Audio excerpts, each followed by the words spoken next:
Hello and welcome back. कवयित्री एवं ज्ञानपीठ पुरस्कार विनर महादेवी वर्मा जी और उससे ऊपर अविस्मरणीय रेखा चित्रों से हमें चकित करने वाली महादेवी वर्मा जी की सोना हिरनी नामक रेखा चित्र का आस्वादन हम कर रहे थे। ये उसका कंटिन्यूएशन है। हमने देखा कैसे महादेवी वर्मा जी ने हिरण ना पालने की शपथ ले ली थी, लेकिन संयोगवश एक ऐसा संदर्भ आया कि उन्हें फिर से हिरण को पालने का मौका मिला और अचानक उनकी स्मृति में सोना हिरनी की स्मृतियाँ ताज़ा हो जाती हैं और वो हमारे सामने रेखा चित्र के द्वारा, शब्द चित्रों के द्वारा मनोहर रूप से सोना का चित्र खींच डालती है। शुरुआत से कैसे सोना उनके हाथ लगी, तो हम देखते हैं सोना किस प्रकार महादेवी वर्मा के जीवन में आई। बेचारी सोना भी मनुष्य की इसी निष्ठुर मनोरंजन प्रियता के कारण अपने अरण्य परिवेश और स्वजाति से दूर मानव समाज में आ पड़ी थी। मानव समाज में हिरण का आना, हिरण का स्थान कहाँ होता है? अरण्य परिवेश में, वनस्थली में होता है, जहाँ वह स्वच्छंद रूप से घूम फिर सकता है। लेकिन मनुष्य एक ऐसा निष्ठुर जीव है जो जीवित वस्तु को निर्जीव बनाकर उसमें भी मनोरंजन या एंटरटेनमेंट पाता है। और मनुष्य की इसी निष्ठुरता के कारण अरण्य परिवेश और अपने स्वजाति को छोड़कर सोना को कहाँ आना पड़ा? मानव समाज के बीच आना पड़ा। प्रशांत वनस्थली में जब अलस भाव से रोमंथन करता हुआ मृग समूह शिकारियों की आहट से चौंक कर भागा, तब सोना की माँ सद्य प्रसूता होने के कारण भागने में असमर्थ रही। हुआ यूं कि एक बार अलस भाव से एक प्रशांत वनस्थली में एक मृग समूह रोमंथन कर रहा था। निश्चिंत भाव से वे घूम रहे थे कि अचानक शिकारियों की आहट सुनी और वे चौंक कर भागने लगे। और हुआ यूं कि सोना की माँ उस समय सद्य प्रसूता थी, मतलब उसका डिलीवरी हाल ही में हुआ था, तो वो भागने में असमर्थ थी। सद्यजात मृग शिशु तो भाग नहीं सकता था, अब शिशु भी भाग नहीं सकता था, तो इसलिए वैसे भी माँ भी तेज़ भागने में असमर्थ थी क्योंकि वो सद्य प्रसूता थी। अतः मृगी माँ ने अपनी संतान को अपने शरीर की ओट में सुरक्षित रखने के प्रयास में प्राण दिए। अब देखो वो मृगी माँ ने क्या किया, अपनी शिशु को अपने ओट में छिपाकर, शिकारियों से छिपाकर वो भागी नहीं, वो अपनी बच्ची के संरक्षण में वहीं बैठ गई। अपनी बच्ची को, अपने मृग शिशु को अपनी ओट में सुरक्षित रखने के प्रयास में उसके प्राण चले गए। शिकारियों ने उस पर तीर चला दी। पता नहीं दया के कारण या कौतुक प्रियता के कारण शिकारी मृत हिरणी के साथ उसके रक्त से सने और ठंडे स्तनों से चिपटे हुए शावक को जीवित उठा लाए। अब हुआ यूं कि सोना की माँ जो मृगी थी, जो सद्य प्रसूता थी, वो तो मर गई। उसका शिकारियों ने उसके जीवित शरीर को, उसके सुंदर जीवित चेतन शरीर को एकदम मृत बना डाला और देखा कि उस हिरनी के साथ उसके रक्त से सने, उसके ठंडे स्तनों से चिपटे हुए शावक है, छोटा मृग है, एक मृग शिशु है और वे उसे जीवित ही उठा लाए। अब ये क्यों जीवित उठा लाए? दया के कारण या कौतुक प्रियता के कारण, ये पता नहीं। दया तो उसमें है नहीं क्योंकि उसने उस मृग को मारा है। शायद कौतुक प्रियता के कारण उस छोटे मृग शावक को वे उठा लाए। उनमें से किसी के परिवार की सदै गृहिणी और बच्चों ने उसे पानी मिला दूध पिला पिला कर 2-4 दिन जीवित रखा। अब जो शिकारी है वो उस मृग शावक को घर ले आया और उनके परिवार की किसी गृहिणी ने और बच्चों ने मिलकर पानी में दूध मिलाकर उसे पिला पिला कर 2-4 दिन जीवित रखा। सुस्मिता वसु के समान ही किसी बालिका को मेरा स्मरण हो आया और वह उस अनाथ शावक को मुमूर्ष अवस्था में मेरे पास ले आई। अब जैसे आज सुस्मिता बसु को मेरी याद आई कि मैं जानवरों से बहुत प्यार करती हूँ और उन्हें काफ़ी और उनके प्रति मेरा जो प्यार और ममता है, सुस्मिता के जैसे ही एक बालिका को जो शिकारियों के परिवार में थी, उसे मेरा स्मरण हो आया और उस अनाथ शावक को वो मेरे पास ले आई। और वो एकदम मतलब कि उसकी हालत एकदम दयनीय थी। उसकी माँ की मृत्यु हो चुकी थी उस मृग शावक की, और वो अधमरा सा था। उस अवस्था में मेरे पास ले आए। शावक अवांछित तो था ही, उसके बचने की आशा भी धूमिल थी। ये जो शावक है, मृग शावक, कौतूहलवश वो ले आए शिकारी अपने परिवार में, लेकिन वो अवांछित था। अवांछित मतलब अनडिसायरेबल। उसे पालने का उनका कोई उम्मीद उसे उसका लालन पालन करने का उनकी कोई इच्छा नहीं थी। वो तो बस कौतूहलवश ले आए, और उसके बचने की आशा भी एकदम धूमिल थी। स्लाइट आशा भी नहीं थी कि वो बच पाएगी। परंतु मैंने उसे स्वीकार कर लिया। लेकिन मैंने उस मृग शावक को, जिसकी बचने की कोई उम्मीद नहीं थी, जो एकदम से दयनीय अवस्था में थी, मैंने उसे स्वीकार कर लिया। स्निग्ध सुनहले रंग के कारण सब उसे सोना कहने लगे। वो एकदम उसका जो रोमावली था वो एकदम सिल्की गोल्डन कलर का था, और सब उसे सोना कहने लगे। दूध पिलाने की शीशी, ग्लूकोज, बकरी का दूध आदि सब कुछ एकत्र करके उसे पालने का कठिन अनुष्ठान आरंभ हुआ। अब उसे पालना उतना आसान नहीं था, क्योंकि एकदम उसकी अवस्था, शारीरिक अवस्था एकदम दयनीय थी।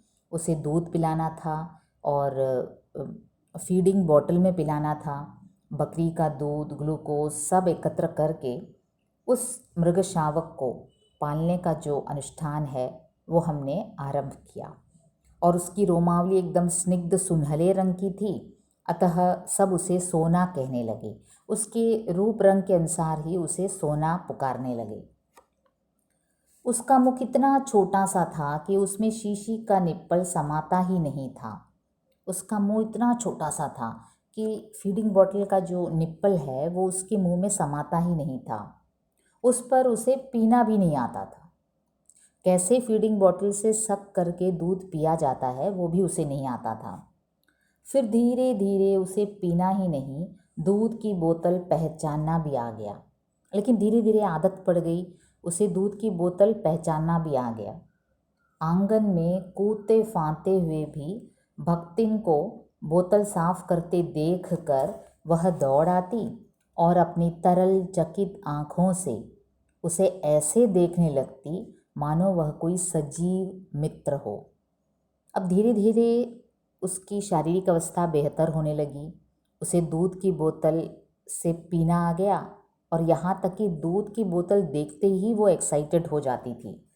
और जो भक्तिन थी जो मेरी सहायता करती थी घर में, उसे बोतल साफ करते देखकर ही वह दौड़ आती थी और अपनी तरल चकित आँखों से उसे ऐसे देखने लगती मानो वह कोई सजीव मित्र हो। उस बोतल को वो आइडेंटिफाई करने लगी।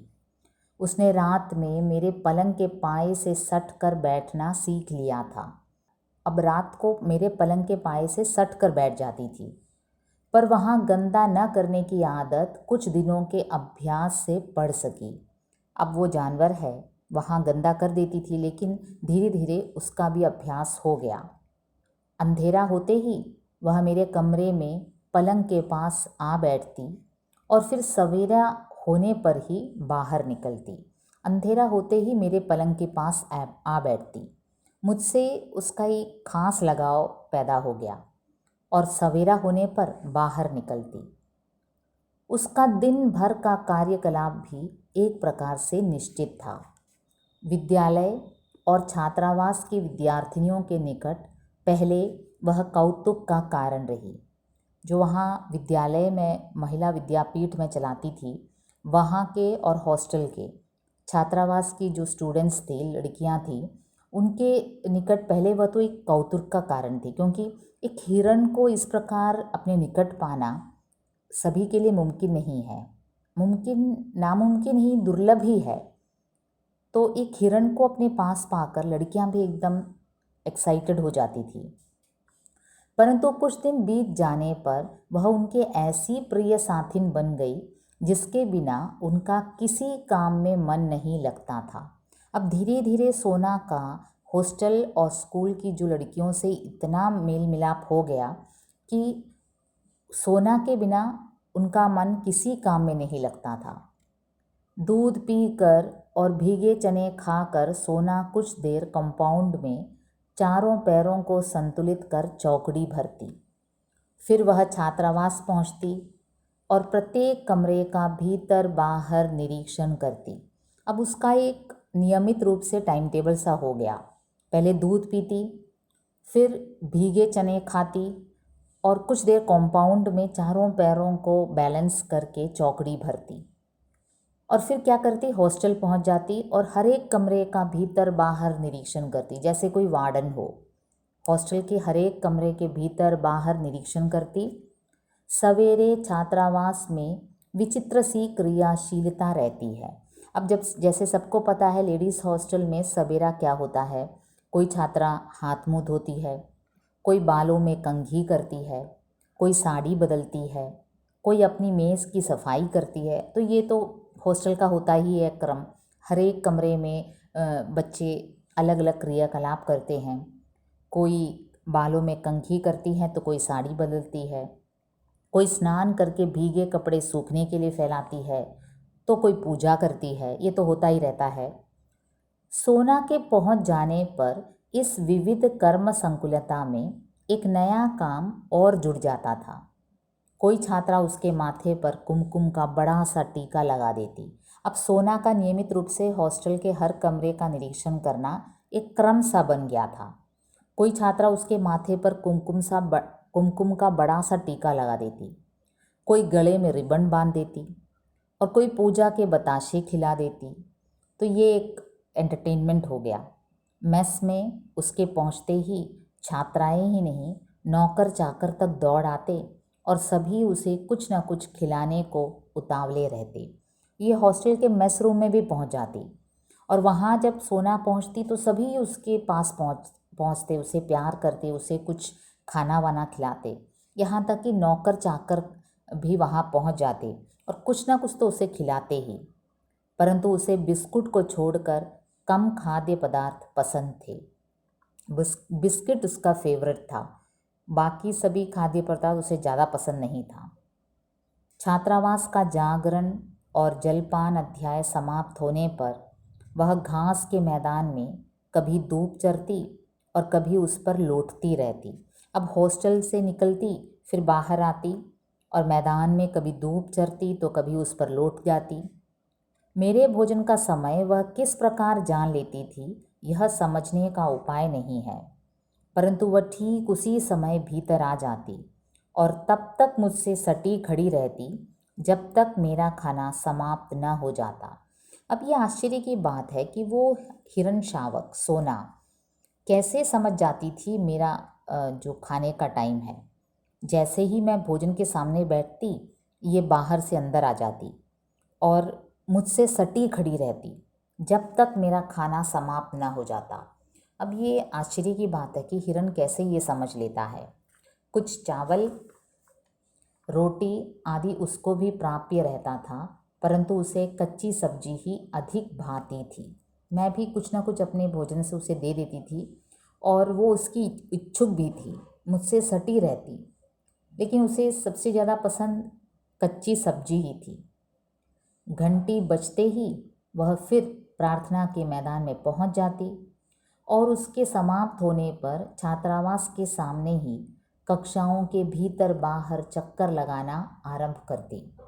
अब घंटी बजती है। अब जो ये विद्यापीठ की घंटी है, स्कूल की जो घंटी है, और प्रार्थना के मैदान में जब वो बजती है तो वह प्रार्थना के मैदान में पहुंच जाती और उसके समाप्त होने पर छात्रावास के सामने की कक्षाओं के भीतर बाहर चक्कर लगाना आरंभ करती।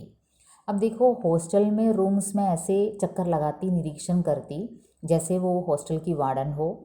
और यहाँ स्कूल में भी उसको सभी टाइम टेबल पता था, जैसे कब घंटी बजती है और कब बच्चे क्लासेस के अंदर जाते हैं। तो ये भी कक्षाओं के भीतर बाहर चक्कर लगाने लगती। उसे छोटे बच्चे अधिक प्रिय थे क्योंकि उनके साथ खेलने का अधिक अवकाश रहता था। स्कूल के जो छोटे बच्चे थे उनके साथ हमेशा खेलने का टाइम रहता था, इसलिए सोना को छोटे बच्चे अधिक प्रिय थे। वे पंक्तिबद्ध खड़े होकर सोना सोना पुकारते और वह उनके ऊपर से छलांग लगाकर एक ओर से दूसरी ओर कूदती रहती। अब ये छोटे बच्चे क्या करते, लाइन में खड़े हो जाते और सोना सोना पुकारते और ये उनके ऊपर से छलांग लगाकर एक ओर से दूसरी ओर कूदती रहती। सर्कस जैसा खेल कभी घंटों चलता, क्योंकि खेल के घंटों में बच्चों की कक्षा के उपरांत दूसरी आती रहती। देखो, जैसे गेम्स का पीरियड होता है, खेल का जो पीरियड होता है, वो एक कक्षा के बच्चे खेल के मैदान में आते तो सोना उनके साथ खेलती। जब घंटी बज जाती तो वो बच्चे चले जाते तो दूसरा क्लास आ जाता। तो ये क्रम चलता रहता घंटों। मेरे प्रति स्नेह प्रदर्शन के उसके कई प्रकार थे। बाहर खड़े होने पर वह सामने या पीछे से छलांग लगाती और मेरे सिर के ऊपर से दूसरी ओर निकल जाती। मेरे प्रति उसका जो स्नेह प्रदर्शन था उसका एक अलग ही अंदाज था। जब मैं बाहर खड़ी होती तो वह सामने या पीछे से छलांग लगाती और मेरे सिर के ऊपर से दूसरी ओर निकल जाती। प्रायः देखने वालों को भय होता था कि उसके पैरों से मेरे सिर पर चोट न लग जावे, परंतु वह पैरों को इस प्रकार सिकोड़े रहती थी और मेरे सिर को इतनी ऊंचाई से लांघती थी कि चोट लगने की कोई संभावना ही नहीं रहती थी। ये देखो, ये क्या क्रम था उसका मेरे प्रति जो प्यार दिखाने का। मेरे ऊपर से छलांग लगाकर कूद जाती और अक्सर क्या होता था, देखने वालों को भय होता था कि कहीं उसके पैर मेरे सिर पर न लग जाए और मुझे चोट न लग जाए, परंतु सोना अपने पैरों को इस प्रकार सिकोड़े रहती थी कि मेरे सिर को इतनी ऊंचाई से वो लांघ जाती थी कि चोट लगने का कोई सवाल ही नहीं उठता था। भीतर आने पर वह मेरे पैरों से अपना शरीर रगड़ने लगती। मेरे बैठे रहने पर वह साड़ी का छोर मुंह में भर लेती और कभी पीछे चुपचाप खड़े होकर चोटी ही चबा डालती। अब देखो क्या क्या करती थी वो। जब मैं भीतर आती थी मेरे पैरों से अपना शरीर रगड़ने लगती। मेरे बैठे रहने पर वह साड़ी का छोर मुंह में भर लेती और कभी पीछे चुपचाप खड़े होकर चोटी चबा डालती। मेरी जो बालों की चोटी है वो कभी चबा डालती। डांटने पर वह अपनी बड़ी गोल और चकित आँखों से ऐसी अनिर्वचनीय जिज्ञासा भरकर एकटक देखने लगती कि हंसी आ जाती। जब वो मेरी बालों की चोटी चबाने लगती तो मैं उसे डांटती तो अपनी बड़ी गोल गोल आँखों से, चकित आँखों से ऐसे देखती, जिज्ञासा भरी, इतनी क्यूरियोसिटी। और वो अनिर्वचनीय है, उसे डिफ़ाइन नहीं किया जा सकता। उसे डिफ़ाइन नहीं किया जा सकता कि उसकी गोल गोल चकित आँखों में क्या है, क्या लिखा है। वो एकटक घूरती और मुझे हंसी आ जाती। वो ऐसे घूरती, उसके घूरने में, उसकी गोल गोल आँखों को देखने से ऐसा लगता है कि वो मानो निष्कलंक होठ से पूछ रही है कि मेरा कसूर क्या है। तो मुझे हंसी आ जाती। कवि गुरु कालिदास ने अपने नाटक में मृगी, मृग, शावक आदि को इतना महत्व क्यों दिया है, यह हिरण पालने के उपरांत ही ज्ञात होता है। देखिए, कवि गुरु कालिदास ने अपने काव्य, अपने नाटक में ये मृगी, मृग, शावक आदि को इतना क्यों इम्पोर्टेंस दिया है, यह तो हिरण पालने के बाद ही मुझे पता चला। पालने पर वह पशु न रहकर ऐसा स्नेही संगी बन जाता है जो मनुष्य के एकांत शून्य को भर देता है, परंतु खीज उत्पन्न करने वाली जिज्ञासा से उसे बोझिल नहीं बनाता। पालने पर वो पशु नहीं रह जाता, एक स्नेही संगी बन जाता है, जो हम में से कईयों को पता नहीं है, क्योंकि हिरण पालने का सौभाग्य हमें मिलता भी नहीं है, ऐसे वैसे नहीं मिलता है। लेकिन जिसने पाल रखा है उसके अनुसार वो पशु नहीं रह जाता, पालने पर एकदम स्नेही संगी बन जाता है, हमारा कंपेनियन बन जाता है, जो मनुष्य के एकांत शून्य को भर देता है। हमारे अंदर अगर कोई एकाकीपन है, उस शून्यता को भरने लायक वो मृग शावक उसके लायक है। परंतु खींच उत्पन्न करने वाली जिज्ञासा से उसे बोझिल नहीं बनाता। उसे पालने पर हमें कभी खींच उत्पन्न नहीं होता, उसके प्रति कभी गुस्सा या द्वेष हमारे मन में पैदा ही नहीं होता, क्योंकि उसकी आँखें इतनी अनिर्वचनीय जिज्ञासा से भरी होती है कि उसमें प्यार के अलावा, एक निष्कलंकता के अलावा कुछ भी नहीं है।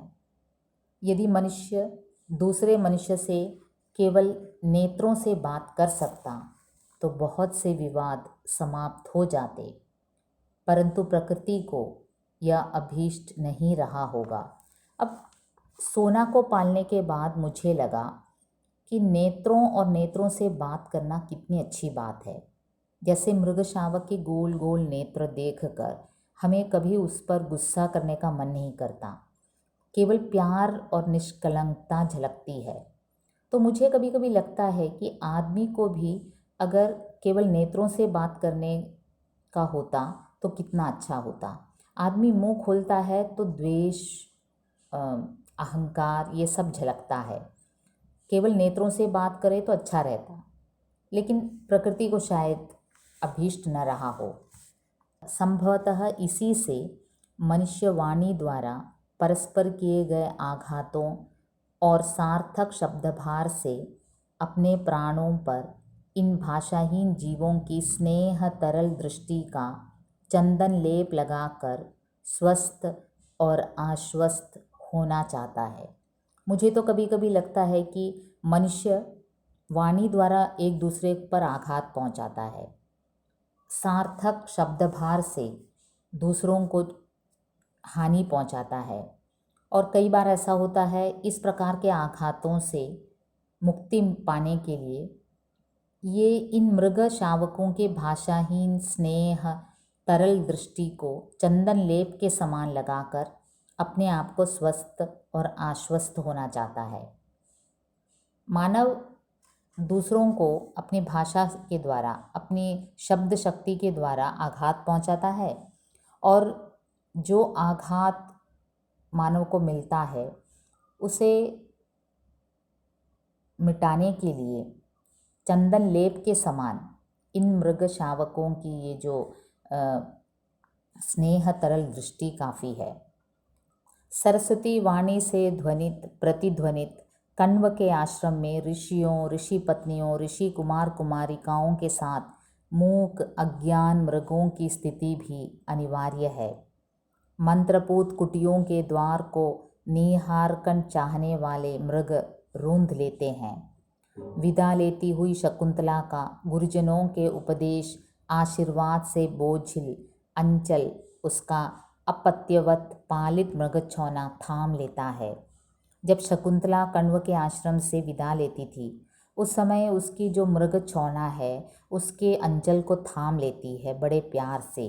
अभिज्ञान शाकुंतलम में इसका मनोहर रूप से वर्णन किया है। शायद लेखिका कहती हैं कि शायद ऐसा है कि ऋषियों के आश्रम में, जहाँ हमेशा सरस्वती वाणी की ध्वनि प्रतिध्वनि गूंजती है, वहाँ इन मूक अज्ञान मृगों की स्थिति भी उतनी ही अनिवार्य है। एक तरफ ऋषि मुनि, ऋषि कुमार कुमारिकाएं सरस्वती वाणी को ध्वनि प्रतिध्वनित करती हैं, वहीं इस प्यार भरे नेत्रों वाले मूक मृगों की स्थिति भी उतनी ही अनिवार्य है। इन मृग शावकों का प्रेजेंस भी उन आश्रमों में उतना ही इम्पोर्टेंट है। अभिज्ञान शकुंतलम में ये हम देखते हैं कैसे शकुंतला विदा लेते समय जा रही थी अपने गुरुजनों के आशीर्वाद आदि को लेकर, जाने को हुई तो उसकी मृगछौना ने उसका अंचल थाम लिया। शकुंतला के प्रश्न करने पर कि कौन मेरा अंचल खींच रहा है, कण्व कहते हैं, कुश के कांटे से जिसका मुख छिद जाने पर तू उसे अच्छा करने के लिए हिंगोट का तेल लगाती थी, जिसे तूने मुट्ठी भर भर सांवा के दानों से पाला है, जो तेरे निकट पुत्रवत है, वही तेरा मृग तुझे रोक रहा है। शकुंतला जाने को हुई और उसे बहुत चाहने वाले उस मृगछौना ने उसके अंचल को थाम लिया। और जब शकुंतला पूछती है, अरे मुझे कौन रोक रहा है, तो कण्व ने क्या उत्तर दिया, अरे जिसके मुख छिद जाने पर तूने उसे ठीक किया, उसे हिंगोट का तेल लगाया, कुश के कांटे से जिसका मुख छिद गया था, और तूने जिसे मुट्ठी भर भर कर सांवा के दानों से पाला है, और जो तेरे निकट पुत्रवत है, मतलब तेरे लिए वो पुत्र के समान है, वही तेरा मृग तुझे रोक रहा है। तो ये इन काव्यों से पता चलता है, कालिदास के ज़माने से ही ऋषि मुनियों ने मृगों को पाल रखा है। इन मृग शावक, ये जो मृग शावक हैं, मनुष्य से काफ़ी हिल मिल जाते हैं। ये काव्यों से भी हमें पता चलता है। ये काव्यों में भी, ये संस्कृत नाटकों एवं काव्यों में भी एकदम स्पष्ट है कि ये जो मृग है वो मनुष्य के साथ हमेशा घुलता मिलता रहा है, और उसका स्नेह प्रदर्शन किसी को भी आकर्षित करने लायक है। साहित्य ही नहीं, लोक गीतों की मर्मस्पर्शिता में भी मृगों का विशेष योगदान रहता है। साहित्य में ही नहीं, लोक गीतों में भी मृगों की जो विशेष योगदान है वो स्पष्ट झलकता है। पशु मनुष्य के निश्चल स्नेह से परिचित रहते हैं, उनकी ऊंची नीची सामाजिक स्थितियों से नहीं। यह सत्य मुझे सोना से अनायास प्राप्त हो गया। पशु जो है मनुष्य के निश्चल प्रेम से परिचित रहते हैं। उनकी जो सामाजिक पोजीशन है कि कौन, जैसे ये टीचर है या स्टूडेंट है, ये तो उन्हें पता नहीं। ये उन्हें पता नहीं कि मैं स्कूल की प्रिंसिपल हूँ, मैनेजर हूँ, ये कुछ उन्हें नहीं पता। वो तो बस निश्चल प्रेम करते हैं हमसे। यह सत्य मुझे सोना से प्राप्त हुआ। अनेक विद्यार्थिनियों की भारी भरकम गुरुजी से सोना को क्या लेना देना था। जो मैंने स्कूल चला रखा था विद्यार्थिनियों के लिए, उन सब की मैं गुरुजी थी, प्रिंसिपल थी, लेकिन सोना को इससे क्या लेना देना। वह तो उस दृष्टि को पहचानती थी जिसमें उसके लिए स्नेह छलकता था, और उन हाथों को जानती थी जिन्होंने यत्नपूर्वक दूध की बोतल उसके मुख से लगाई थी। वह तो मुझे उस ममतामयी माँ के समान मानती थी जिसने उसे दूध पिलाया था। फीडिंग बोतल जो उसके मुंह के पास ले जाकर मैंने यत्नपूर्वक उसे पिलाया था, और मेरे आँखों में जो स्नेह झलकता था केवल वही जानती थी। वो ये नहीं जानती थी कि मैं स्कूल में क्या पोजीशन रखती हूँ, बच्चे मैं बच्चों की टीचर हूँ, ये सोना नहीं जानती थी। उसका उसे कोई लेना देना भी नहीं था। यदि सोना को अपने स्नेह की अभिव्यक्ति के लिए मेरे सिर के ऊपर से कूदना आवश्यक लगेगा तो वह कूदेगी ही।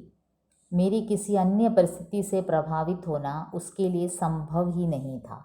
अगर उसे लगा कि वो मेरे सिर के ऊपर से कूदना चाहती है, स्नेह प्रदर्शन करना चाहती है, तो वो कूदेगी ही। ये उसके लिए मस्ट था।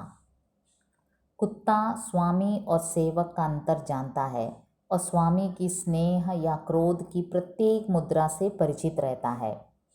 स्नेह से बुलाने पर वह गदगद होकर निकट आ जाता है, और क्रोध करते ही सभीत और दयनीय बनकर दुबक जाता है। अब देखिए, कुत्ता एक ऐसा जानवर है जिसे हम में से कईयों ने पाल रखा है, और हम कुत्ते के बारे में सबसे अधिक जानते हैं। और कुत्ता क्या होता है, स्वामी और सेवक का अंतर भली भांति जानता है। स्नेह या क्रोध की प्रत्येक मुद्रा पहचानता है। हम उसे प्यार से बुलाते हैं तो पूंछ हिलाते हुए आ जाता है हमारे पास, और गदगद होकर निकट आ जाता है। और हमारा जब टोन बदल जाता है, कई बार तो ऐसा होता है हमारी दृष्टि जब बदल जाती है, तब कुत्ता दुबक कर कहीं दूर सभीत बैठ जाता है। पर हिरण यह अंतर नहीं जानता, अतः उसका अपने पालने वाले से डरना कठिन है। लेकिन हिरण की यही एक विशेषता है, क्रोध क्या है ये वो नहीं जानता। यदि उस पर क्रोध किया जावे तो वह अपनी चकित आँखों में और अधिक विस्मय भरकर पालने वाली की दृष्टि से दृष्टि मिलाकर खड़ा रहेगा। अब अगर हम उस पर गुस्सा करें तो वो अपनी गोल गोल आँखों को चकित रूप से ऐसे देखेगी कि हमें हंसी आ जाएगी, मानो पूछता हो क्या यह उचित है। और उसकी गोल गोल पानीदार आँखों में ऐसा प्रश्न झलकेगा कि क्या तुम मुझ पर गुस्सा कर रहे हो, क्या यह उचित है। वह केवल स्नेह पहचानता है, जिसकी स्वीकृति जताने के लिए उसकी विशेष चेष्टाएं हैं। कुत्ते की तरह ये जो मृग शावक है वो गुस्सा नहीं पहचानता, वो केवल स्नेह पहचानता है और अपनी स्वीकृति जताने के लिए उसकी विशेष चेष्टाएं हैं। अगर कभी उस पर क्रोध किया भी जाता है तो वो अपनी गोल चकित पानीदार आँखों से उसमें विस्मय भरकर पालने वाले की दृष्टि से दृष्टि मिलाकर खड़ा रहता है।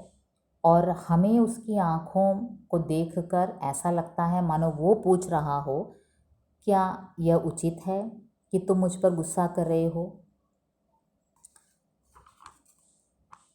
तो इस प्रकार हमने देखा सोना का एक सजीव चित्र महादेवी जी हमारे सामने प्रस्तुत करती हैं। केवल सोना का ही नहीं, मृग शावक को पालने का जो उनका अनुभव है उससे हमें भी उसकी जानकारी हमें भी मिलती है। हम भी अवगत होते हैं कि आखिर ये जो मृग है उसे पालना, उसकी अनुभूति क्या होती है, उसका स्नेह प्रदर्शन कैसा होता है, उस पर गुस्सा करने पर क्या होता है और वो कैसे मानव से हिल मिल जाता है। वैसे है तो वो एक ऐसा जानवर जो अरण्य स्थली में घूमने वाला है, लेकिन जब मानव समाज के साथ घुल मिल जाता है तो वो कैसे एकदम स्नेह का पात्र बन जाता है। तो आगे हम इसका लास्ट पार्ट शीघ्र ही अपलोड करेंगे। अभी सीधे जाते हैं इसके मलयालम वर्जन की ओर।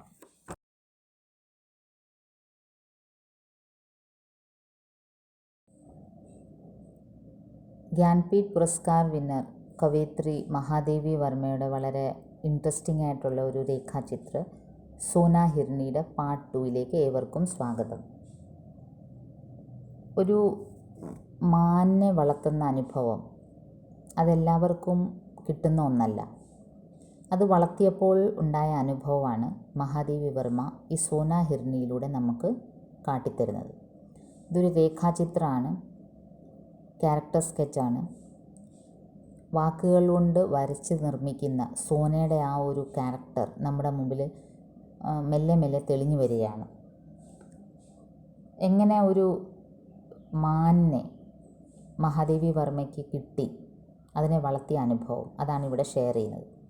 വർഷങ്ങൾക്ക് മുമ്പ് ഇനി ഞാൻ മാൻ വളർത്തില്ല എന്നൊരു തീരുമാനം എടുത്തിരുന്നു കവയിത്രി. ഒരുപാട് മൃഗങ്ങളും പക്ഷികളും വളർത്തിയിരുന്ന, അതിനോട് വളരെയധികം സ്നേഹം ഉണ്ടായിരുന്ന ഒരു കവയിത്രിയാണ് മഹാദേവി വർമ്മ. എന്നിരുന്നാലും മാനിനെ വളർത്തിയപ്പോൾ ഒരു വല്ലാത്തൊരു അനുഭവം, ഒരു ദുരനുഭവം ഉണ്ടായി. അതിൻ്റെ പശ്ചാത്തലത്തിൽ ഇനി മേലാ മാൻ വളർത്തില്ല എന്നൊരു തീരുമാനം എടുക്കുകയും പക്ഷേ വർഷങ്ങൾക്ക് ശേഷം ഒരു കത്ത് കിട്ടുകയും ഒരു മാനിനെ ഒന്നും കൂടെ വളർത്താം എന്നൊരു തീരുമാനത്തിലെത്തുകയും ചെയ്യുകയാണ്. ആ വേളയിൽ പണ്ട് വളർത്തിയ സോന ഹിർണിയുടെ അനുഭവം കവയിത്രി പങ്കുവെക്കുകയാണ് വളരെ മനോഹരമായി. बेचारी सोना भी मनुष्य की इसी निष्ठुर मनोरंजन प्रियता के कारण अपने अरण्य परिवेश और स्वजाति से दूर मानव समाज में आ पड़ी थी. സോന എങ്ങനെ മനുഷ്യരുടെ ഇടയിൽ വന്നുപെട്ടു, അത് മനുഷ്യരുടെ ഒരു ക്രൂരത, വിനോദത്തിന് വേണ്ടി മൃഗങ്ങളെ കൊല്ലുക, നിഷ്ഠുരമായി കൊല്ലുക, അങ്ങനെ മനുഷ്യൻ ചെയ്ത ഒരു എൻ്റർടൈൻമെൻറ്റിൻ്റെ ഭാഗമായിട്ടാണ് വനപ്രദേശത്തിൽ ചാടി നടക്കേണ്ട തൻ്റെ സ്വജാതിയുടെ കൂടെ തൻ്റെ മാൻ നമുക്കറിയാം കൂട്ടത്തിൽ ജീവിക്കുന്ന ഒരു മൃഗമാണ്. ഒരു ഗ്രൂപ്പ് ഓഫ് മൃഗമായിട്ടാണ്, ഒരു ഗ്രൂപ്പായിട്ടാണ് അവർ ജീവിക്കുന്നത്. ആ ഒരു സ്വജാതിയുടെ ഇടയിൽ നിന്ന് മനുഷ്യവർഗത്തിൻ്റെ ഇടയിൽ വന്നുപെട്ട ഒരു കഥയാണ് ഞാൻ പറയാൻ പോകുന്നത്. प्रशांत वनस्थली में जब अलस भाव से रो मंथन करता हुआ मृग समूह शिकारियों की आहट से चौंक कर भागा, तब सोना की माँ सद्य प्रसूता होने के कारण भागने में असमर्थ रही. ഒരിക്കൽ സംഭവിച്ചതെന്താണ്? പ്രശാന്ത് വനസ്ഥലി, വളരെ ശാന്തമായ ഒരു വനപ്രദേശത്തിൽ അലസഭാവത്തിൽ ഒരു മൃഗക്കൂട്ടം ഇങ്ങനെ പുല്ല് മേയുകയായിരുന്നു.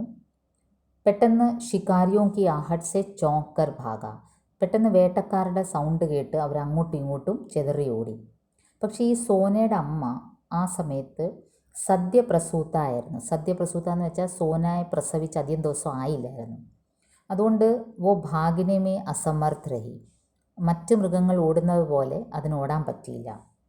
സദ്യജാത് മൃഗശിശു തോ ഭാഗ് നഹി സക്താ ഥാ, എന്ന് മാത്രമല്ല അമ്മ ഓടിയാൽ തന്നെയും ഈ കൊച്ചുകുട്ടിക്ക് ഓടാനുള്ള കഴിവില്ല. अतः मृगी माँ ने अपनी संतान को अपने शरीर की ओट में सुरक्षित रखने के प्रयास में प्राण दिए.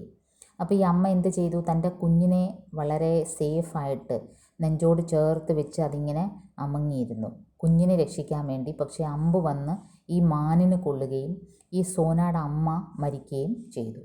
മനുഷ്യൻ്റെ ഒരു ക്രൂര വിനോദമായിട്ടുള്ള ഈ ഒരു ഷിക്കാർ കർണ, ഈ ഇങ്ങനെ വേട്ടയാടുക, അതിലാണ് ഒരു ഇരയായതാണ് സോനയുടെ അമ്മ. പതാ നഹി ദയാ കെ കാരൺ യാ കൗതുക് പ്രിയതാ കെ കാരൺ शिकारी मृत हिरणी के साथ उसके रक्त से सने और ठंडे स्तनों से चिपटे हुए शावक को जीवित उठा लाए. ഈ അമ്മ മരിക്കുകയും ഈ അമ്മയുടെ കൂടെ അമ്മയുടെ നെഞ്ചോട് ചേർന്ന് ആ അമ്മയുടെ തണുത്ത സ്തനങ്ങളിൽ പാല് കുടിച്ചുകൊണ്ടിരുന്ന ആ കൊച്ചു മാനിനെയും ഈ ഷിക്കാരി, ഈ വേട്ടക്കാർ പൊക്കിക്കൊണ്ട് അവരുടെ വീട്ടിലേക്ക് വന്നു. പത്താ നഹി ദയാ കെ കാരൻ യാ കൗതുക് പ്രിയത കെ കാരൻ, ദയ തോന്നി കൊണ്ടുവന്നതാണോ അതോ ഒരു ക്യൂരിയോസിറ്റിക്ക് കൊണ്ടുവന്നതാണോ എന്നറിയില്ല. ദയ ആകാൻ വഴിയില്ല, കാരണം ദയുള്ളവരാണെങ്കിൽ മാനിനെ കൊല്ലൂല. എന്തെങ്കിലും ഒരു ക്യൂരിയോസിറ്റിക്കായിരിക്കും ഈ കൊച്ചു മാനിനെ വീട്ടിലേക്ക് കൊണ്ടുവന്നപ്പോൾ എന്താണ് അവസ്ഥ? അമ്മ മരിച്ചുപോയ അറിയാതെ അമ്മയുടെ നെഞ്ചോട് ചേർന്ന് പാലും കുടിച്ചുകൊണ്ടിരിക്കുകയായിരുന്നു. उनमें से किसी के परिवार की सदै गृहिणी और बच्चों ने उसे पानी मिला दूध पिला पिलाकर 2-4 दिन जीवित रखा. ആ വേട്ടക്കാരുടെ കുടുംബത്തിലെ ഏതോ ഒരു സ്ത്രീ മക്കളും എല്ലാം കൂടെ ചേർന്ന് ഈ കൊച്ചു മാനിനെ പാലിൽ വെള്ളം കലർത്തി എങ്ങനെയെങ്കിലും സർവൈവ് ചെയ്യിപ്പിച്ചു. കുറച്ച് ദിവസം അങ്ങനെ പോയി. സുസ്മിത ബസു के समान ही किसी बालिका को मेरा स्मरण हो आया और वह उस अनाथ शावक को मुमूर्ष अवस्था में मेरे पास ले आई.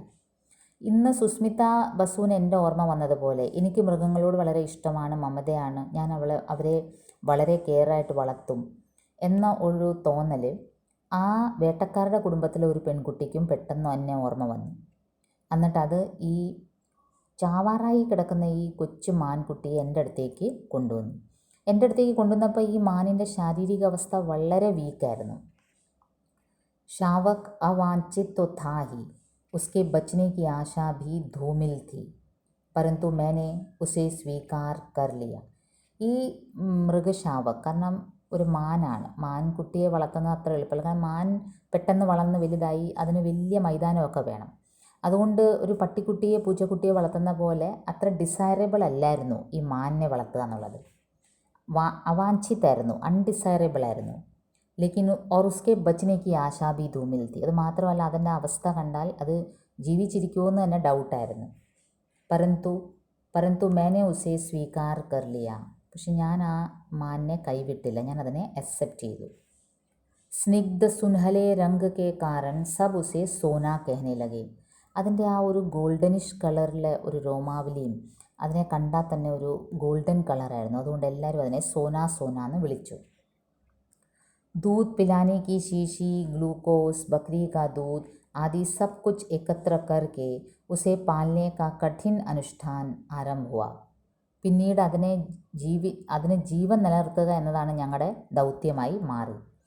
പാല് കൊടുക്കുന്ന കുപ്പി, ഫീഡിംഗ് ബോട്ടിൽ, പിന്നെ ഗ്ലൂക്കോസ്, പിന്നെ ആട്ടുംപാല്, ഇതെല്ലാം ഞങ്ങൾ കളക്ട് ചെയ്ത് എങ്ങനെയെങ്കിലും ഈ മാൻകുഞ്ഞിനെ രക്ഷിക്കണമെന്നായി ഞങ്ങളുടെ ശ്രമം. उसका मुख इतना छोटा सा था कि उसमें शीशी का निप्पल समाता ही नहीं था. അതിൻ്റെ വാ ആണെങ്കിൽ വളരെ ചെറുതായിരുന്നു, അതിൻ്റെ അകത്തൊരു ഫീഡിംഗ് ബോട്ടിൽ കയറൂല. ഉസ് പർ ഉസെ പീനാ ഭി നഹി ആതാ ഥാ. അത് മാത്രമല്ല അതിന് സക്ക് ചെയ്ത് ഫീഡിംഗ് ബോട്ടിലിൽ നിന്ന് എങ്ങനെ പാല് സക്ക് ചെയ്ത് കുടിക്കണമെന്നും അതിന് അറിയില്ലായിരുന്നു. ഫിർ ധീരെ ധീരെ ഉസെ പീനാ ഹി നഹി ദൂധ് കി ബോത്തൽ പെഹചാന ഭി ആ ഗയാ. ആദ്യം ഫീഡിംഗ് ബോട്ടിലിൽ നിന്ന് ഫീഡ് ചെയ്യാൻ അറിയാത്ത ആ മാന് ധീരെ ധീരെ അഭ്യാസം കൊണ്ട് അതിന് പിന്നീട് എന്തായി, അതിന് പ്രാക്ടീസായി. ഈ ഫീഡിംഗ് ബോട്ടിൽ കാണുമ്പോൾ തന്നെ അത് എക്സൈറ്റഡ് ആവും. आंगन में कूदते फांते हुए भी भक्तिन को बोतल साफ करते देखकर वह दौड़ आती और अपनी तरल चकित आँखों से उसे ऐसे देखने लगती मानो वह कोई सजीव मित्र हो. ഫീഡിംഗ് ബോട്ടിൽ കഴുകുന്ന കാണുമ്പോൾ തന്നെ എനിക്ക് എൻ്റെ വീട്ടിൽ എന്നെ ഹെൽപ്പ് ചെയ്യുന്നതായിരുന്നു ഭക്തിൻ, ഒരു ലേഡി ഉണ്ടായിരുന്നു എനിക്ക്. അവരായിരുന്നു വീട്ടിലെ എല്ലാ കാര്യങ്ങളും നോക്കുന്നത്. ഭക്തിൻ ഈ ഫീഡിംഗ് ബോട്ടിൽ വാഷ് ചെയ്യുന്ന കാണുമ്പം തന്നെ ഈ സോന ഓടി വരും. और अपनी तरल चकित आँखों से उसे ऐसे देखने लगती मानो वह कोई सजीव मित्र हो. വളരെ ക്ലോസ് ഫ്രണ്ടിനെ നോക്കുന്ന പോലാണ് ആ ഫീഡിംഗ് ബോട്ടിലിനെ അത് നോക്കുന്നത്. കൗതുകത്തോടെ നോക്കും. അവിടെ ഇവിടെയും കളിച്ചുകൊണ്ട് നിൽക്കുന്ന ആങ്കന്മേ കൂത്തേ ഫാന്തേ ചാടിക്കൊണ്ടിരിക്കുകയായിരിക്കും. പക്ഷേ ഭക്തിൻ വന്ന് ഈ ഫീഡിംഗ് ബോട്ടിൽ വാഷ് ചെയ്യുന്ന കാണുമ്പം തന്നെ ഓടി വരും. उसने रात में मेरे पलंग के पाए से सट कर बैठना सीख लिया था, पर वह गंदा न करने की आदत कुछ दिनों के अभ्यास से पड़ सकी. രാത്രി ആവുമ്പോൾ ഉണ്ടല്ലോ എൻ്റെ കട്ടിലിൻ്റെ കാലിനോട് ചേർന്ന് വന്ന് ഇരിക്കും. पर वह गंदा न करने की आदत कुछ दिनों के अभ्यास से पड़ सकी. ആദ്യമൊക്കെ അവിടെ വൃത്തികേടാക്കുമായിരുന്നു, പിന്നീട് പ്രാക്ടീസായി അവിടെ വൃത്തികേടാക്കത്തില്ല, വന്നിരുന്നിട്ട് രാവിലെ ആകുമ്പം പോകും. अंधेरा होते ही वह मेरे कमरे में पलंग के पास आ बैठती और फिर सवेरा होने पर ही बाहर निकलती. നോക്കൂ, രാത്രി ആകുമ്പം എൻ്റെ കട്ടിലിൻ്റെ അടുത്ത് വന്നിരിക്കും, രാവിലെ ആകുമ്പോഴാണ് പോകുന്നത്. ഇതൊക്കെ നമുക്കൊരു കൗതുകമാണ്, ഒരു മാൻ ഇങ്ങനെയൊക്കെയാണ് ചെയ്യുന്നതെന്നുള്ളത്. उसका दिन भर का कार्यकलाप भी एक प्रकार से निश्चित था. विद्यालय और छात्रावास की विद्यार्थिनियों के निकट पहले वह कौतुक का कारण रही, परंतु कुछ दिन बीत जाने पर वह उनकी ऐसी प्रिय साथिन बन गई जिसके बिना उनका किसी काम में मन नहीं लगता था. ഇപ്പോൾ ഈ സ്കൂളിലും ഹോസ്റ്റലിലും, ഛാത്രാവാസ് ഹോസ്റ്റൽ, അവിടുത്തെ പെൺകുട്ടികൾക്ക് ഇതൊരു കൗതുക വിഷയമായി മാറി. സോന ദിൻ ഭർ കാ കാര്യകലാപ്, അതിൻ്റെ ടൈം ടേബിൾ ഓൾമോസ്റ്റ് ഫിക്സ്ഡ് ആയിരുന്നു. എന്താ ചെയ്യുക, ആദ്യം അതിൻ്റെ ടൈം ടേബിൾ ഓൾമോസ്റ്റ് ഫിക്സ്ഡ് ആയിരുന്നു. ആദ്യം ഈ പെൺകുട്ടികൾക്കൊരു കൗതുകമായിരുന്നു സോനയെ കാണുമ്പം.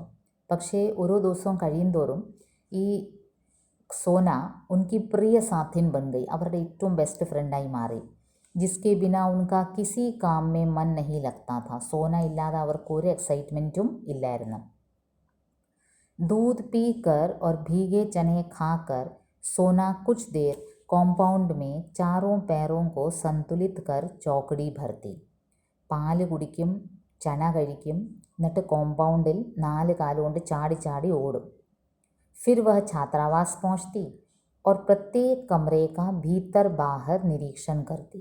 അത് കഴിഞ്ഞ് ഹോസ്റ്റലിലെത്തും, എന്നിട്ട് ഓരോ മുറി അകത്തും പുറത്തും എല്ലാം കയറിയിറങ്ങി നിരീക്ഷിക്കും, ഒരു വാർഡൻ നിരീക്ഷിക്കുന്നത് പോലെ.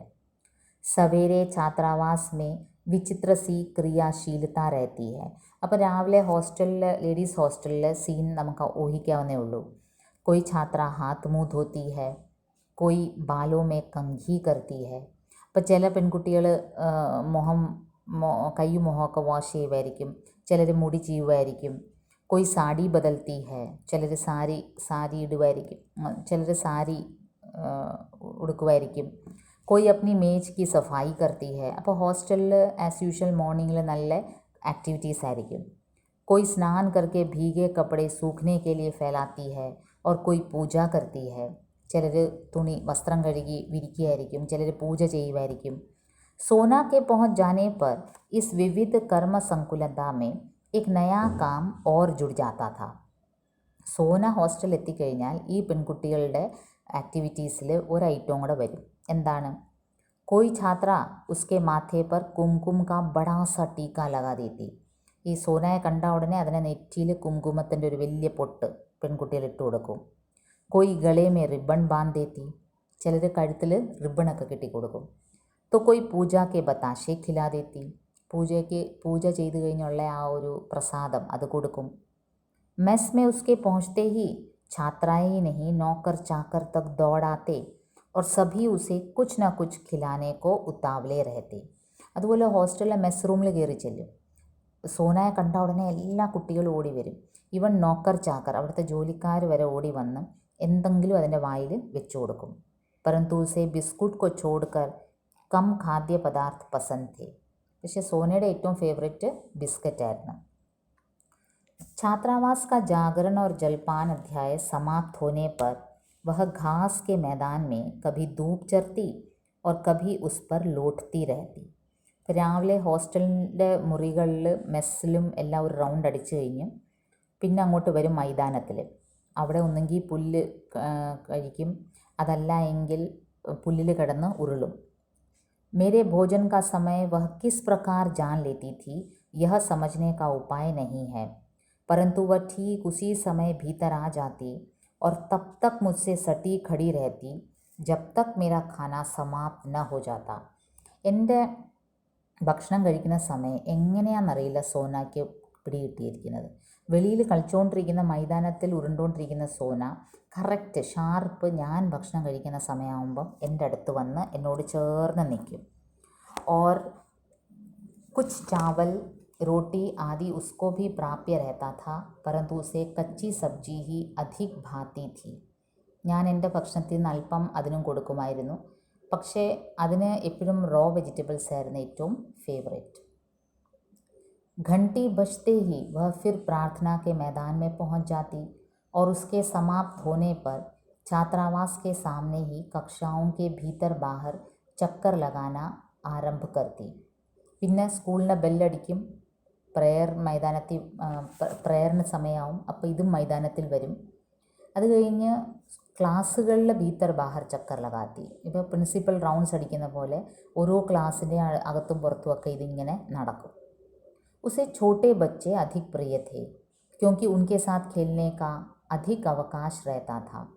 സോനയ്ക്ക് എപ്പോഴും കൊച്ചു കുട്ടികളോടായിരുന്നു താല്പര്യം, കാരണം കുട്ടികളാകുമ്പോൾ ഒരുപാട് കളിക്കാൻ പറ്റും. वे पंक्तिबद्ध खड़े होकर सोना सोना पुकारते और वह उनके ऊपर से छलांग लगाकर एक ओर से दूसरी ओर कूदती रहती. അവരിങ്ങനെ ലൈനിൽ നിന്നിട്ട് സോന സോന എന്ന് വിളിക്കും. അപ്പോൾ എന്നിട്ട് ഈ മാൻ അവരുടെ മുകളിലോട്ട് ചാടും. सर्कस जैसा खेल कभी घंटों चलता, क्योंकि खेल के घंटों में बच्चों की कक्षा के उपरांत दूसरी आती रहती. ഇങ്ങനെ സർക്കസ് ഈ കുട്ടികളുടെ മുകളിൽ കൂടെ ചാടും. അപ്പോൾ ഈ ഒരു പ്രക്രിയ മണിക്കൂറുകളോളം നീളും. കാരണം ഒരു ക്ലാസ്സിലെ കുട്ടികൾ ഗെയിംസ് പീരീഡ് കഴിഞ്ഞ് തിരിച്ചു പോവും, അടുത്ത ക്ലാസ് വരും. അപ്പോൾ സോനയ്ക്ക് കളിക്കാൻ ക്ഷാമമില്ല, കുട്ടികളുടെ ക്ഷാമമൊന്നും ഇല്ല. मेरे प्रति स्नेह प्रदर्शन के उसके कई प्रकार थे. बाहर खड़े होने पर वह सामने या पीछे से छलांग लगाती और मेरे सिर के ऊपर से दूसरी ओर निकल जाती. എന്നോടുള്ള സ്നേഹം കാണിക്കേണ്ട പല ഐറ്റംസ് സോനയുടെ ഉണ്ടായിരുന്നു. ഞാൻ വെളിയിൽ നിൽക്കുകയാണെങ്കിൽ എൻ്റെ മുകളിൽ കൂടെ ചാടുമായിരുന്നു. प्रायः देखने वालों को भय होता था कि उसके पैरों से मेरे सिर पर चोट न लग जावे, परंतु वह पैरों को इस प्रकार सिकोड़े रहती थी और मेरे सिर को इतनी ऊंचाई से लांघती थी कि चोट लगने की कोई संभावना ही नहीं रहती थी. കണ്ടു നിൽക്കുന്നവർ പേടിച്ചു പോകും കേട്ടോ. ഞാൻ നിൽക്കുകയാണ്, എൻ്റെ മുകളിൽ കൂടെ ചാടും. കണ്ടു നിൽക്കുന്നവർക്ക് പേടിയാണ്, അവരുടെ സോനയുടെ കാലെൻ്റെ തലയിൽ കൊള്ളുമെന്ന്. പക്ഷേ വളരെ കെയർഫുള്ളായിട്ട് കാലുകളെയെല്ലാം മടക്കി വെച്ച്, മുട്ടെല്ലാം മടക്കി വെച്ച് നല്ല പൊക്കത്തിലായിരുന്നു സോന ചാടുന്നത്. ചോട്ട് ലഗ്നയ്ക്ക് കോയി സംഭാവന നെയ്തി, എനിക്ക് മുറിവേൽക്കുന്ന ഒരു പോസിബിലിറ്റി ഇല്ലാതാണ് സോന ചാടുന്നത്. ഭീത്തർ ആനെ പർ वह मेरे पैरों से अपना ശരീർ रगड़ने लगती. എന്നോടുള്ള സ്നേഹപ്രകടനങ്ങളുടെ ഓരോ കാര്യങ്ങളാണ്. ഞാൻ വെളിയിൽ നിൽക്കുമ്പം സ്നേഹം കൂടുമ്പോഴാണ് എൻ്റെ മുകളിൽ കൂടെ ചാടുന്നത്. ഞാൻ അകത്ത് വരുമ്പോൾ എന്താണ്, മേരെ पैरों से अपना शरीर रगड़ने लगती. എൻ്റെ കാലുകളിൽ അതിൻ്റെ ശരീരം ഇങ്ങനെ റബ്ബ് ചെയ്യും. मेरे बैठे रहने पर वह साड़ी का छोर मुंह में भर लेती. ഞാൻ ഇരിക്കുകയാണെങ്കിൽ എൻ്റെ സാരി തുമ്പ് വായിൽ ഇങ്ങനെ ചപ്പിപ്പിടിക്കും. और कभी पीछे चुपचाप खड़े होकर चोटी ही चबा डालती. ചില സമയത്ത് എൻ്റെ മുടി വായിലിടും. डांटने पर वह अपनी बड़ी गोल और चकित आँखों में ऐसी अनिर्वचनीय जिज्ञासा भरकर एक टक देखने लगती कि हंसी आ जाती. എൻ്റെ മുടി വായിൽ ചപ്പുമ്പോൾ ഞാൻ ചിലപ്പം ദേഷ്യപ്പെടുമ്പോൾ എന്താ, അതിൻ്റെ ഉരുണ്ട കണ്ണുകൊണ്ട്, ഉണ്ട കണ്ണുകൾ കൊണ്ട്, നല്ല വാട്ടറി ഐസാണ്. അനിർവചനീയ ജിജ്ഞാസ, അതിനെ ഡിഫൈൻ ചെയ്യാൻ പറ്റില്ല, അനിർവചനീയാണ്. അതിൽ ഭയമാണോ അതിശയമാണോ എന്താണെന്ന് ആ കണ്ണുകളിൽ നമുക്ക് ഡിഫൈൻ ചെയ്യാൻ പറ്റില്ല. ഏതായാലും വളരെ ക്യൂരിയസ് ആയിട്ട് ഇങ്ങനെ നമ്മളെ നോക്കും. और हमें हंसी आ जाती. ആ നോട്ടം നോക്കുമ്പം വഴക്ക് പറയാൻ ഉദ്ദേശിക്കുന്ന നമ്മൾ ചിരിച്ചു പോകും. कवि गुरु कालिदास ने अपने नाटक में मृगी, मृगशावक आदि को इतना महत्व क्यों दिया है, यह हिरण पालने के उपरांत ही ज्ञात होता है. ആദി ഗുരു കാളിദാസ് ആക്ച്വലി ഈ മാനിന് ഇത്ര ഇമ്പോർട്ടൻസ് തൻ്റെ കാവ്യങ്ങളിൽ, തൻ്റെ നാടകത്തിൽ കൊടുത്തത് എന്താണെന്ന് നമുക്ക് ഇപ്പോഴാണ് മനസ്സിലാവുന്നത്. पालने पर वह पशु न रहकर ऐसा स्नेही संगी बन जाता है जो मनुष्य के एकांत शून्य को भर देता है. നമ്മൾ മാനിനെ വളർത്തുമ്പോഴാണ് അത് മനസ്സിലാവുന്നത്. നമ്മളതിനെ വളർത്തുമ്പോൾ അത് നമ്മുടെ ഒരു കമ്പാനിയനായിട്ട് മാറും. നമുക്കതിനോട് വളരെയധികം സ്നേഹം തോന്നും. परंतु खीज उत्पन्न करने वाली जिज्ञासा से ഉസെ ബോझിൽ നഹി ബനാത്ത.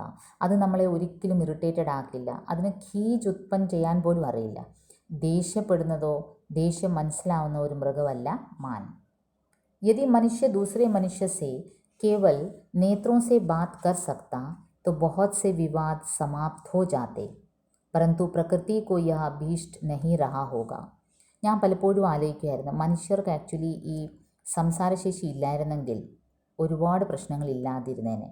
ഈ മൃഗങ്ങൾ നോക്കിയ നേത്രങ്ങൾ കൊണ്ട് മാത്രം, ഈ മാൻ നേത്രങ്ങൾ കൊണ്ട് മാത്രം സംസാരിക്കുന്നു. അതുകൊണ്ട് അവർ തമ്മിൽ അങ്ങനെ ദ്വേഷ, വൈരാഗ്യം, അസൂയ, കുശുമ്പൊന്നും ഇല്ല. വാക്കുകൾ കൊണ്ട് മറ്റുള്ളവരെ നോവിക്കുക, ആ പ്രക്രിയ ഇല്ല. പക്ഷെ ഒരുപക്ഷെ പ്രകൃതിക്ക് അത് താല്പര്യമില്ലായിരിക്കും. അതുകൊണ്ടാണ് മനുഷ്യന് ഈ വാക് സാമർഥ്യം കൊടുത്തത്. संभवतः इसी से मनुष्य वाणी द्वारा परस्पर किए गए आघातों और सार्थक शब्द भार से अपने प्राणों पर इन भाषाहीन जीवों की स्नेह तरल दृष्टि का चंदन लेप लगाकर स्वस्थ और आश्वस्त होना चाहता है. അപ്പോൾ എനിക്ക് പലപ്പോഴും തോന്നും, മനുഷ്യൻ വാണി കൊണ്ട് പരസ്പരം ആഘാത്ത് ഉണ്ടാക്കും. ആഘാതം എന്ന് വെച്ചാൽ മുറിവേൽപ്പിക്കും. ആ ആഘാതങ്ങളുടെ മുറിവ് ഉണക്കാൻ വേണ്ടിയായിരിക്കാം ഈ ഭാഷയില്ലാത്ത ജീവങ്ങളുടെ, ഈ മൃഗങ്ങളുടെ സ്നേഹതരൽ ദൃഷ്ടി, ആ നോട്ടം, സ്നേഹം കൊണ്ടുള്ളൊരു നോട്ടമാണ് ആ മുറിവുകളിൽ ഏൽക്കുന്ന ഒരു ചന്ദന ലേപമായിട്ട് നമ്മൾ ഉപയോഗിക്കുന്നത്. ആ ലേപം തേച്ചിട്ട് നമ്മൾ സ്വസ്ഥവും ആശ്വസ്താവും. മനുഷ്യൻ വളരെ ക്രൂരമായിട്ട് വാക്കുകൾ ഉപയോഗിക്കും, പരസ്പരം മുറിവേൽപ്പിക്കും. ആ മുറിവിനൊരു മരുന്നെന്നോണമാണ് ഈ മൃഗങ്ങളുടെ, ഈ ഭാഷയില്ലാത്ത മൃഗങ്ങളുടെ നേത്രങ്ങളുടെ ആ ഒരു സ്നേഹം. सरस्वती वाणी से ध्वनित प्रतिध्वनित कण्व के आश्रम में ऋषियों, ऋषि पत्नियों, ऋषि कुमार कुमारिकाओं के साथ मूक अज्ञान मृगों की स्थिति भी अनिवार्य है. ഞാൻ പലപ്പോഴും ആലോചിക്കും, ഈ ഋഷിമുനിമാരുടെ പണ്ടത്തെ നമ്മൾ കാട്ടിലൊക്കെ താമസിക്കുന്ന ഋഷിമുനിമാരുടെ ആശ്രമത്തിൽ സരസ്വതി വാണിയാണ് പ്രതിഫലിക്കുന്നത്. മന്ത്രങ്ങളും ശ്ലോകങ്ങളും വളരെയധികം പ്രതിധ്വനിക്കും. പക്ഷേ അതിനൊപ്പം തന്നെ മൂക്ക് അജ്ഞാൻ മൃഗോं की स्थिति भी अनिवार्य है. സംസാരശേഷിയില്ലാത്ത മൂകമായ ഈ മൃഗങ്ങളുടെ എക്സിസ്റ്റൻസും വളരെ അനിവാര്യമാണ് വാസ്തവത്തിൽ. मंत्रपूत कुटियों के द्वार को निहारकन चाहने वाले मृग रूंध लेते हैं. विदा लेती हुई शकुंतला का गुरुजनों के उपदेश आशीर्वाद से बोझिल अंचल उसका अपत्यवत പാലിത് മൃഗഛോന ഥാം ലേത്താ ഹെ. മന്ത്രങ്ങളാൽ ഈ കുടിലുകൾ, ഋഷിമുനിമാരുടെ കുടിലുകൾ വളരെയധികം മുഖരിതമാവുമ്പോൾ അവിടെ ഈ മൃഗങ്ങളുടെ സാന്നിധ്യം, ഈ മാനുകളുടെ സാന്നിധ്യം വളരെ അനിവാര്യമാണ്. അത് കാളിദാസിൻ്റെ അഭിഗാന ശാകുന്തളത്തിൽ വളരെയധികം പ്രതിഫലിച്ചിട്ടുണ്ട്. വളരെ മനോഹരമായി കാളിദാസ് അത് വർണ്ണിക്കുകയാണ്. ശകുന്തള തൻ്റെ ഗുരുജനങ്ങളെയും ഋഷിമുനിമാരെയും അച്ഛനെയും എല്ലാം വിട്ടിട്ട് ആ ഒരു പ്രദേശത്തിൽ നിന്ന് പോകുമ്പോൾ, അവിടുന്ന് കണ്വാശ്രമത്തിൽ നിന്ന് ശകുന്തള ഫെയർവെൽ പറയുമ്പോൾ ആ സമയത്ത് ശകുന്തളയുടെ സാരിത്തുമ്പ് കയറി പിടിക്കുകയാണ് ഈ മാൻ. ശകുന്തള വളർത്തിയ, വളരെ സ്നേഹത്തോടെ വളർത്തിയ ആ മാൻ. അപ്പോൾ ആരാണ് എൻ്റെ സാരിത്തുമ്പ് പിടിച്ച് വലിക്കുന്നതെന്ന് ശകുന്തള ചോദിക്കുമ്പോൾ കണ്വ മറുപടി പറയുന്നത് എന്താണ്?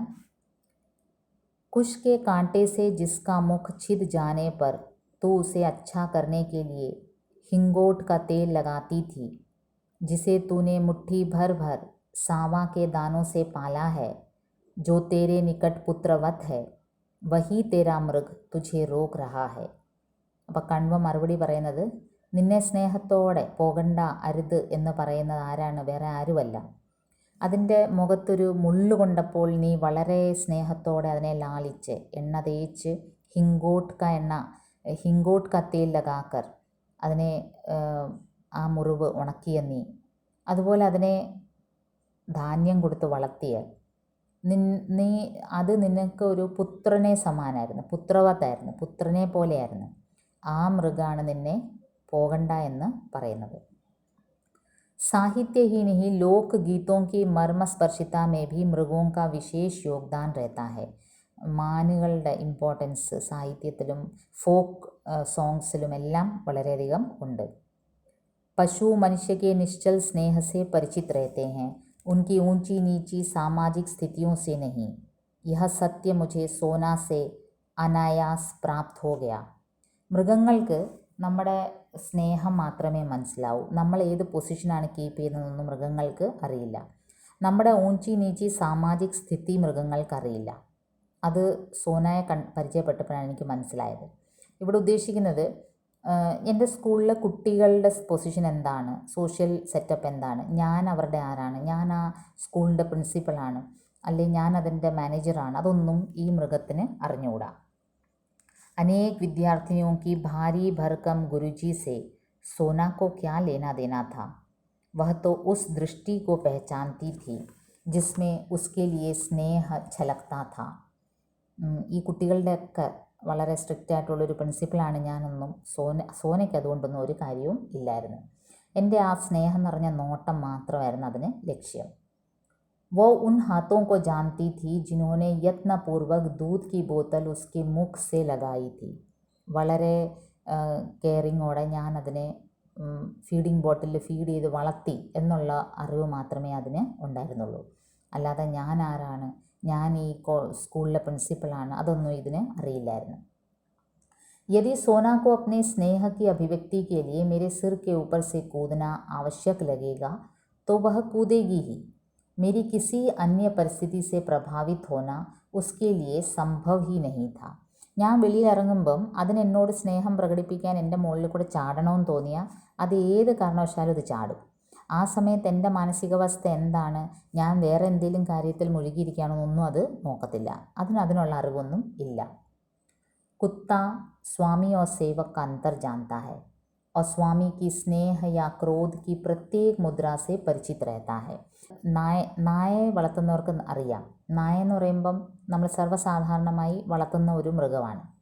നായക്കൊരു പ്രത്യേകത, നമ്മൾ യജമാനൻ ദേഷ്യപ്പെടുന്നത് അതിന് മനസ്സിലാവും. ഈവൻ നമ്മുടെ ടോൺ മാറുന്നതും നമ്മുടെ നോട്ടം വരെ നായയ്ക്ക് മനസ്സിലാവും. എന്നിട്ട് ക്രോധ് की प्रत्येक मुद्रा से वो परिचित रहता है.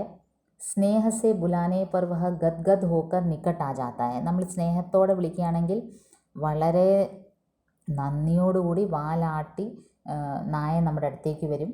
ക്രോധ് കർത്തേ ഹി സഭീത് ഓർ ദയനീയ ബൻകർ ദുബക് ജാത്ത ഹൈ.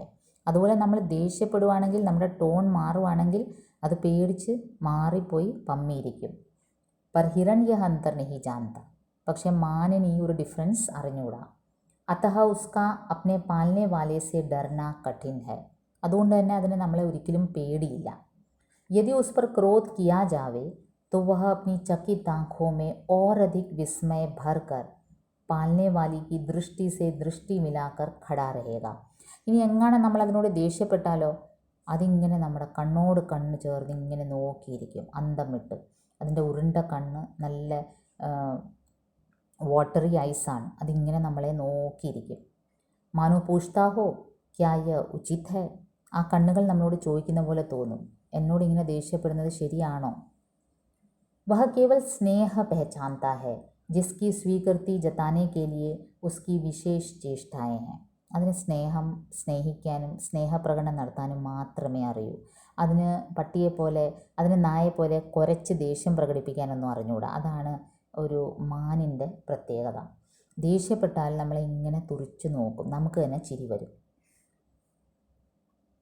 അപ്പോൾ ഇത് നമ്മുടെ ലാസ്റ്റ് പാർട്ട് വേറെ ഒരു വീഡിയോയിൽ അപ്ലോഡ് ചെയ്യാം.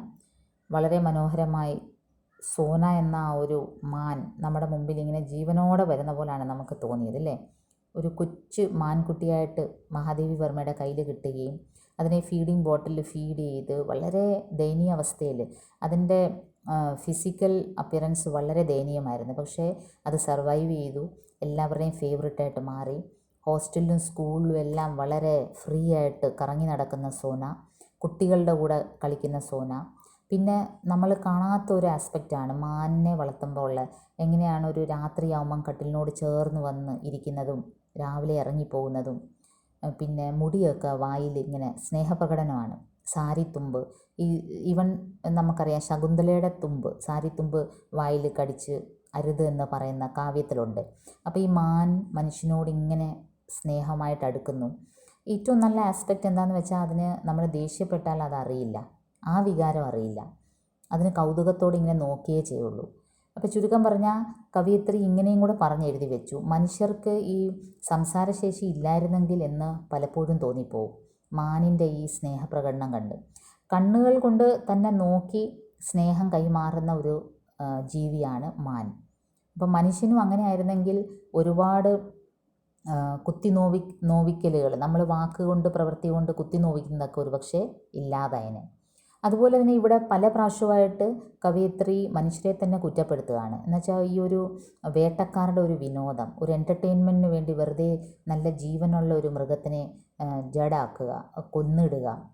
പ്രത്യേകിച്ച് ഇത് നോക്കിയ സോനയുടെ അമ്മ ആ സമയത്ത് ജസ്റ്റ് ഡെലിവറി കഴിഞ്ഞ ഒരു സ്റ്റേജായിരുന്നു, ഓടാൻ പറ്റാത്തൊരവസ്ഥ. എന്നിട്ട് ഈ കൊച്ചുകുട്ടിയെ ഒറ്റയ്ക്കാക്കിയിട്ട് അതിനെ കൊല്ലുക. മനുഷ്യൻ്റെ ഈ വക എൻ്റർടൈൻമെൻറ്റിനെ മഹാദേവി വർമ്മ വളരെ ക്രൂരമായിട്ട് ഇതിൽ ആക്ഷേപിക്കുകയാണ്. അപ്പം നമുക്കിതിൻ്റെ ലാസ്റ്റ് പാർട്ട് താമസിയാതെ അപ്ലോഡ് ചെയ്യാം. അതുവരേക്കും നന്ദി, നമസ്കാരം.